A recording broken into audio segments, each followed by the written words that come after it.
ഇന്നത്തേത് നല്ല ക്രിസ്പിയും നല്ല ടേസ്റ്റി ആയിട്ടുള്ള ഒരു സ്നാക്സിൻ്റെ റെസിപ്പിയാണ്.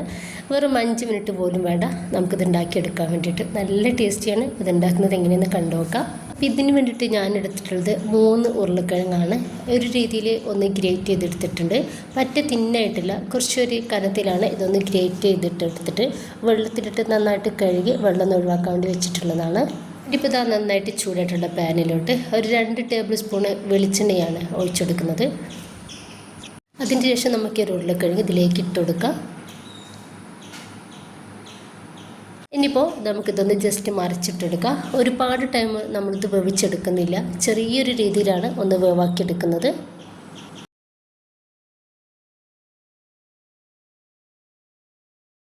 ഇതിലോട്ട് ആവശ്യത്തിനുള്ള ഉപ്പ് ഒന്നിട്ടെടുക്കുന്നുണ്ട്. ഇതിലോട്ട് 1 ടീസ്പൂണ് മുളക് പൊടി ചേർക്കുന്നുണ്ട്. എന്നിട്ട് നന്നായിട്ട് നമുക്കിതൊന്ന് മിക്സ് ആക്കി എടുക്കാം.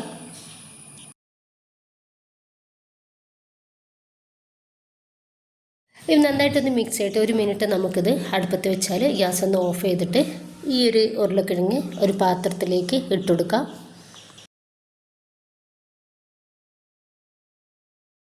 ഇനിയിപ്പോൾ ഇതിലോട്ട് ഒരു 4 ടേബിൾ സ്പൂണ് കോൺഫ്ലവറാണ് ഇട്ടുകൊടുക്കുന്നത്. ഇനിയിപ്പോൾ നമുക്കിത് നന്നായിട്ടൊന്ന് മിക്സ് ആക്കി എടുക്കാം. ഒരിക്കലും കൈ വെച്ചിട്ട് നമ്മളിത് കുഴച്ചെടുക്കരുത്. സ്പാച്ചില വെച്ചിട്ടോ അല്ലെങ്കിൽ ടീസ്പൂൺ വെച്ചിട്ടോ വേണം ഇതുപോലെ ഒന്ന് മിക്സ് ആക്കി കൊടുക്കാൻ വേണ്ടിയിട്ട്. അതാ ടീസ്പൂണിൽ ഞാൻ ഇതുപോലെ ചെറിയൊരു പൊട്ടിൻ്റെ പാത്രത്തിൽ ഏത് പാത്രം എടുക്കാവുന്നതാണ്. ഇനിയിപ്പോൾ അതിലേക്ക് ഒരു 3 ടേബിൾ സ്പൂണോളം ഇതൊന്ന് വെച്ച് കൊടുത്തിട്ട് ജസ്റ്റ് ഇതുപോലെ ഒന്ന് ഫില്ലാക്കിയിട്ട് എടുക്കുന്നുണ്ട്. എന്നിട്ട് നമുക്കിതുപോലെ ഇതൊന്ന് തട്ടിക്കൊടുക്കാം. അപ്പോൾ ഇത് ഒരേ ഒരു സൈസിൽ കിട്ടാൻ വേണ്ടിയിട്ടാണ് നമ്മളിതിങ്ങനെ ഒന്ന് ചെയ്തെടുക്കുന്നത്.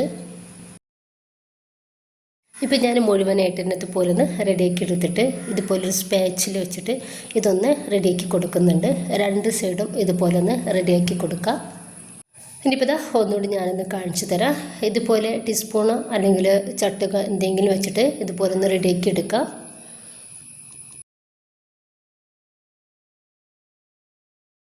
ഇപ്പോൾ നന്നായിട്ട് ചൂടായിട്ടുള്ള പാനിലേക്ക് നമുക്കിത് ഓരോന്നായിട്ട് ഇട്ട് കൊടുത്തിട്ട് ഒന്ന് ഫ്രൈ ആക്കി എടുക്കാം. ലോ ഫ്ലെയിമിലും ഹൈ ഫ്ലെയിമിലും നമ്മൾ ഇടണ്ട, ഇത് മീഡിയം ഫ്ലെയിമിൽ ഇട്ടിട്ട് വേണം റെഡിയാക്കി എടുക്കാൻ വേണ്ടിയിട്ട്.